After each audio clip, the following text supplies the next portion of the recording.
My parents tried, making me marry my cousin.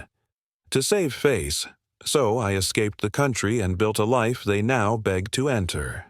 I'm a 27-year-old man, and I grew up in a family where reputation meant everything. Not love, not happiness, just the perfect image. The smiles we faked for others, the words we rehearsed before family gatherings, and the way my parents made sure our neighbors always envied us. My father used to say, "People don't respect feelings. They respect status." And my mother would nod proudly, as if that was some kind of wisdom to live by. Our house always looked like something out of a magazine.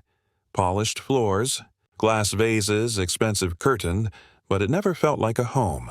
I wasn't allowed to have friends my parents didn't approve of. Couldn't wear clothes they thought were too common, and every decision I made had to somehow benefit our family image. When I brought home an A- in high school, my father called it a public embarrassment. That's how twisted things were. Love was measured in perfection, and mistakes were treated like sins. I remember dinners that felt like business meetings. My mother would correct my posture, my tone, even the way I laughed. My father, a powerful man in our community, would look at me across the table and say, "You carry our name. Don't forget that." I used to sit there staring at my untouched plate, wondering when I'd get to carry my own name. By the time I turned 27, I had a stable job, a spotless record, and a reputation my parents could brag about. But inside, I felt like a stranger in my own life. Every achievement felt hollow because it didn't belong to me. It belonged to the image they built, and just when I thought I'd finally earned peace, they came up with a plan so suffocating, so absurd, that it made me question if they ever saw me as their son at all. I didn't know yet that their next plan would trap me in the worst way possible. Her name was Layla, my cousin, the family's pride, the golden girl who could do no wrong. She was the kind of person my parents adored. Elegant, soft-spoken in public, and always dressed like she was walking into a magazine shoot. Ever since we were kids, our families would joke that we were destined for each other. I used to laugh awkwardly when they'd tease, "Our kids will make the perfect couple someday." Back then, I thought it was just harmless tradition. I didn't realize it was prophecy. Layla and I were opposites. She grew up spoiled, used to getting everything she wanted. I was raised to earn everything I had. She'd flunk exams and laugh it off, while I'd stay up nights trying to make up for the shame she never faced. But none of that mattered to my parents. To them, she was perfect, and I was lucky to even be compared to her. At a family dinner one weekend, I noticed my parents exchanging looks every time Layla smiled at me. Her mother, my aunt, kept making little comments like, "Wouldn't it be lovely if we kept it in the family?" Everyone laughed. Everyone except me. I felt a knot tighten in my stomach. Later that night, when I tried to change the subject with my mother, she smiled and said, "Layla would make a wonderful wife. She's one of us. No surprises, no scandals." Her tone wasn't casual. It was calculated. That night, I sat awake in my room replaying her words, trying to convince myself it was just talk. But deep down, something felt off, like they were building something around me, and I was too blind to see it taking shape. I had no idea that a joke whispered over dinner was about to turn into a command I could never refuse. The jokes didn't stay jokes for long. Within a week, my mother started dropping Layla's name into every conversation. "You know, she's been helping her parents with their business. Such a mature girl," she'd say while watching my reaction carefully. My father would add, "Her family has always been good to us. It would be foolish not to strengthen that bond." Every word felt like a chess move, pushing me toward a corner I didn't agree to play in. When I told them I wasn't interested in marrying Layla, my father's smile vanished. "Don't embarrass us," he said flatly. "You're not a child anymore. You don't get to chase feelings. You make decisions that protect the family." My mother joined in with tears that felt rehearsed. "After all we've done for you, this is how you repay us?" The guilt sank its claws deep into me. Every sentence was a weapon, polished with love, but sharp enough to wound. Days turned into arguments, and arguments turned into silence. I stopped eating dinner with them. I started coming home late just to avoid the tension. But the pressure didn't stop. My relatives began calling me, pretending to check in. Their tone always circled back to the same question. When's the engagement? It was everywhere. Like a rumor I didn't start but couldn't escape. I remember one night standing outside our house listening to my parents argue inside about me. My mother's voice cracked through the door. If he refuses, everyone will think something's wrong with our family. That's when it hit me. This wasn't about love or even about Layla. It was about them saving face after her broken engagement with another man. They weren't asking me to start a life. They were demanding I fix someone else's reputation, and in doing so, destroy my own. And the worst part, I could feel the trap closing in, one conversation at a time. It happened on a humid Sunday evening, the kind of night when the air feels thick with something you can't quite name. My parents hosted what they called a family dinner, though the guest list was far too polished for something casual. Layla's family arrived first, all dressed in coordinated shades of gold and cream. I should have known then that this wasn't just dinner, but I was too tired to fight, too numb to care. Halfway through the meal, my father stood up and cleared his throat. The clinking of glasses stopped. He smiled that politicians smile, the one that meant whatever was coming next wasn't really a question. "We have wonderful news," he announced. "Our son and Layla will be engaged soon. It's what both families have always wanted." The room erupted in applause. My mother clasped her hands together, pretending to wipe tears of joy. Layla smiled like she had been waiting for this moment all her life. Everyone turned to me expecting a grin, a thank you, a nod of agreement. Anything. I sat frozen, my pulse pounding in my ears, the taste of food turning bitter in my mouth. When I finally found my voice, I whispered, "I didn't agree to this." My father's hand tightened on my shoulder, his voice low and venomous. "Don't make a scene." My aunt laughed awkwardly, thinking it was nerves. But my eyes were burning, not from shame, but fury. After everyone left, I confronted them. "You had no right," I said. My father didn't even look up. "You'll thank us one day." My mother just sighed. "You'll learn to love her." That night, I went to my room and found a small velvet box on my desk, a ring glinting inside. There was a note beside it. "For when you finally come to your senses." I stared at it for hours, feeling the walls of my life close in. For the first time, I realized I wasn't just being controlled, I was being owned. A few weeks after that humiliating announcement, I started noticing cracks in Layla's perfect facade. She'd call me late at night pretending to sound sweet and interested, but her tone always slipped into impatience. "We should just get this over with," she said once like it was a business transaction. I told her I wasn't sure I even wanted this marriage, and she laughed. Not nervously, but mockingly. "You think you have a choice." That line stuck in my head for days. One evening, I went to her family's house to drop off some papers my father insisted I deliver. Layla was in the backyard, pacing, her voice sharp and trembling. I was about to knock when I heard her say, "I don't love him, okay? He's just what my parents need to clean up my image. You're the one I want. You always were." My chest tightened. I peeked around the corner. She was on the phone, crying, whispering a name I didn't recognize. I froze. It all made sense. The sudden rush, the orchestrated dinners, my parents' desperation.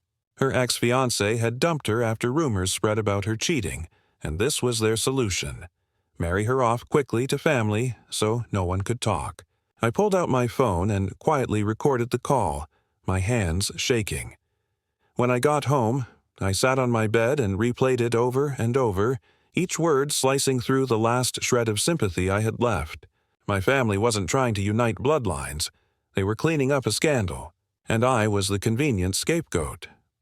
That night, I stared at the engagement ring box again. It didn't feel like jewelry anymore. It felt like a shackle. And, for the first time in my life, I started thinking about something I'd never dared before. Escape. The next morning, I walked into the living room and placed my phone on the table.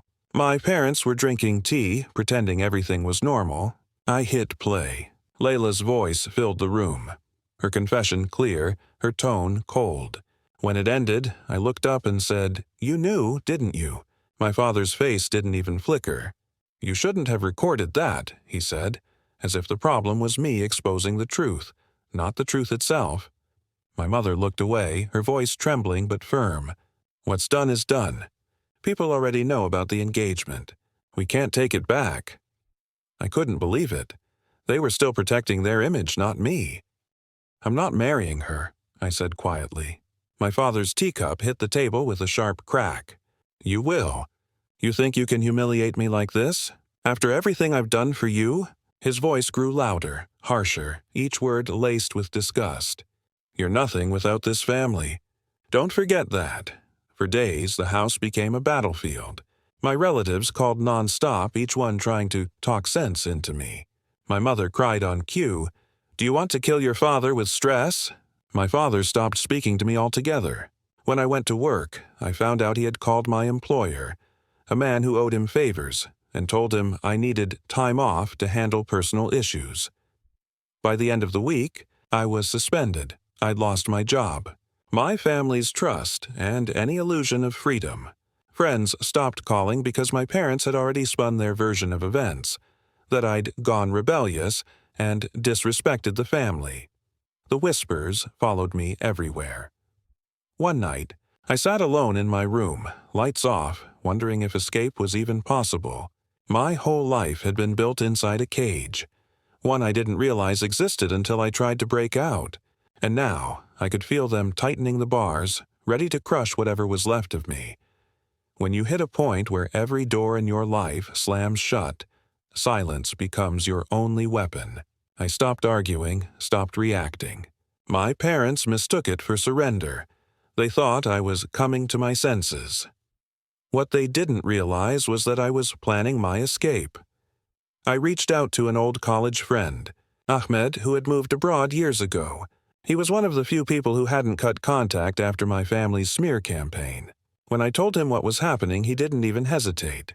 "You can stay with me until you figure things out," he said.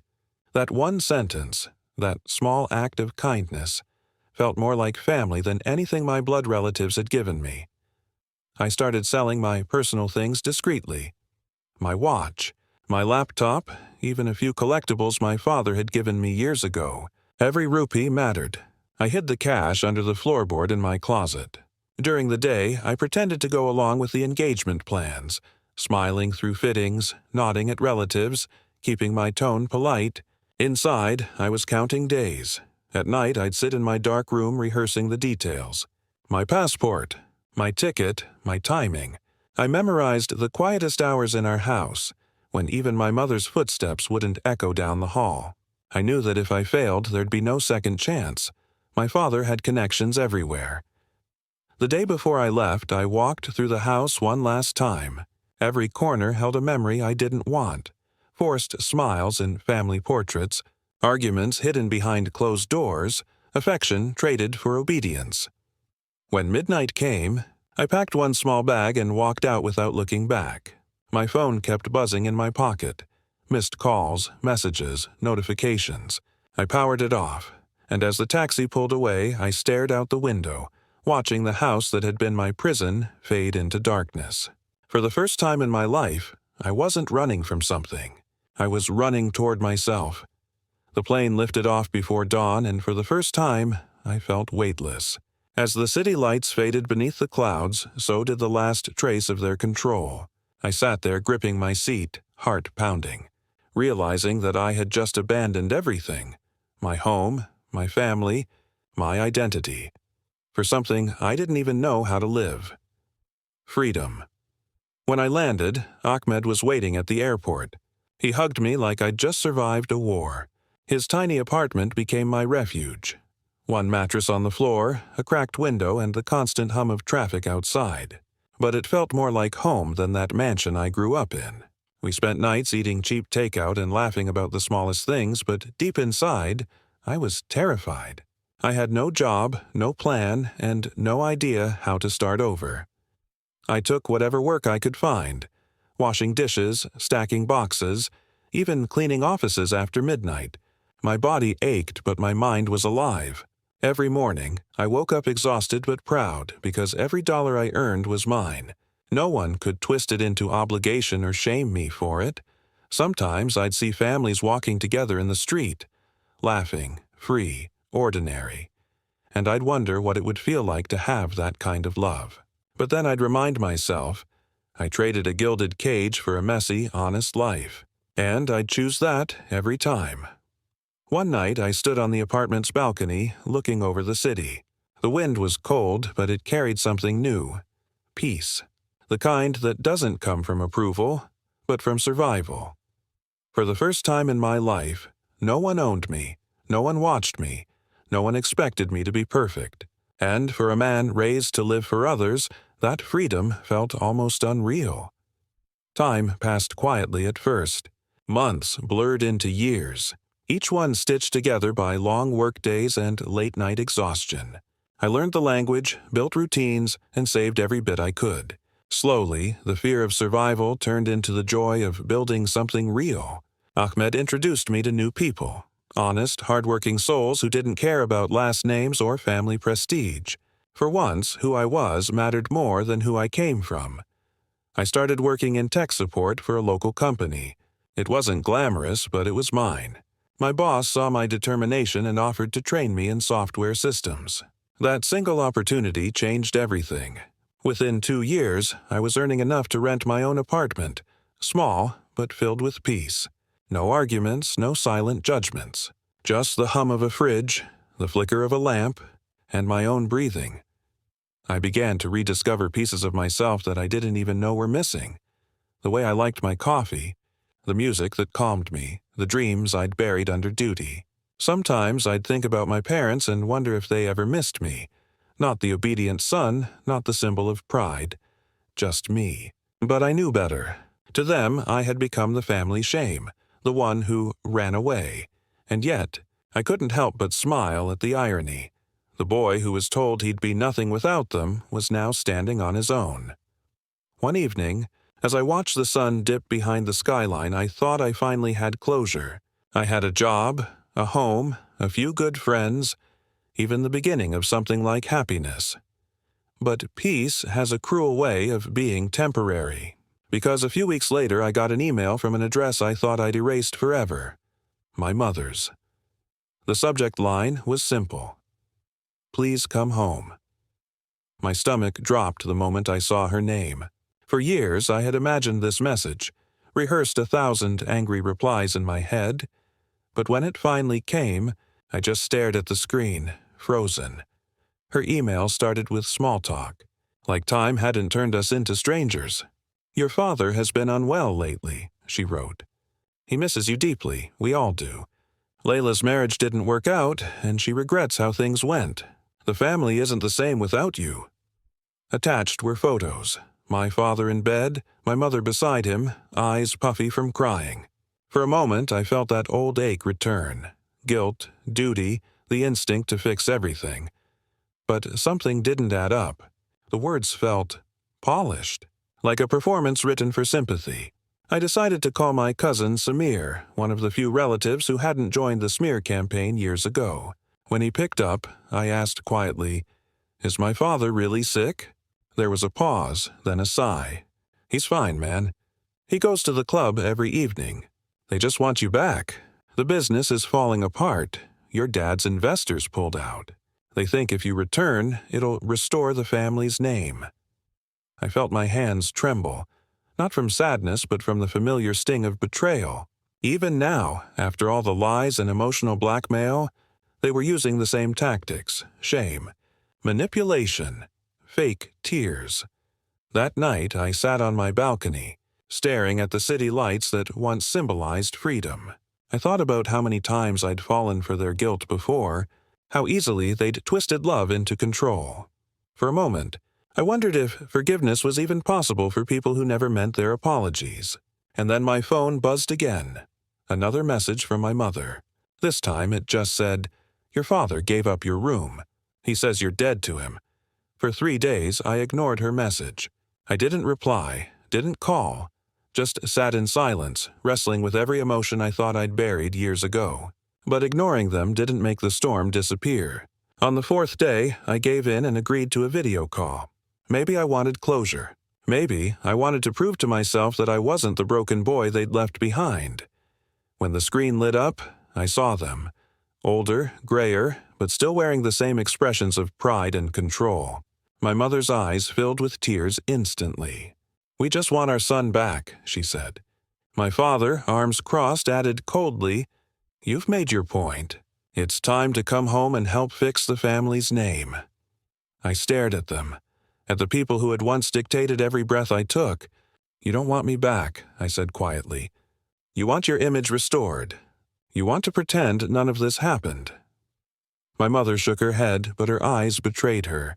"You don't understand," she whispered. "People still talk." "I do understand," I said. "I've understood my whole life. You don't love people. You manage them. You didn't raise a son. You built a mirror to make yourselves look good." My father's jaw tightened. "Watch your tone." For the first time, I didn't. "No," I said. "You don't get to control that anymore." I turned the camera to show them my apartment. Modest, but warm. Filled with things I'd chosen. Things I'd earned. "This is my life," I said. "It may not impress anyone, but it's real. And I'm not giving it up to play a role in your show again." They were silent. My mother covered her mouth, crying softly. My father's voice finally broke. Not in anger, but disbelief. "You really did it," he said. "You built a life without us." And for once, that sentence didn't sound like shame. It sounded like freedom. After that call, something inside me finally went quiet. Not the kind of silence that comes from defeat, the kind that comes from peace. For years, I'd been waiting for their approval like a starving man waiting for crumbs. But that day, I realized I didn't need it. I hung up, sat there for a long time staring at the blank screen, and felt free. Truly free. Weeks turned into months. They reached out a few more times. My mother's messages softer. My father's pride hidden behind excuses. "We just want to visit," she wrote once. I didn't block them, but I didn't invite them either. I replied politely, sending short updates about my work, sometimes even transferring money for their bills. Not out of guilt, but out of choice. It was my way of saying, "I don't hate you. I just don't belong to you anymore." Meanwhile, life kept moving. I earned a promotion, saved enough to move into a better apartment, and even started dating someone. Someone who didn't care about appearances, who loved the parts of me my parents used to call weak. She said I had a calmness about me, like someone who's already lived through a lifetime of storms. I guess she was right.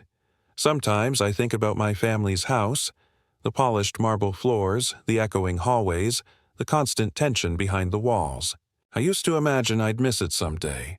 But now, when I close my eyes, the only home I see is the one I built with my own hands, in my own name. I didn't escape my country to shame them. I escaped to find myself, to build a life that wasn't built on fear, image, or duty. And now, when my parents tell people about me, they say, "Our son lives abroad. He's successful." They still think they're bragging. But what they don't realize is that my greatest success was leaving them behind.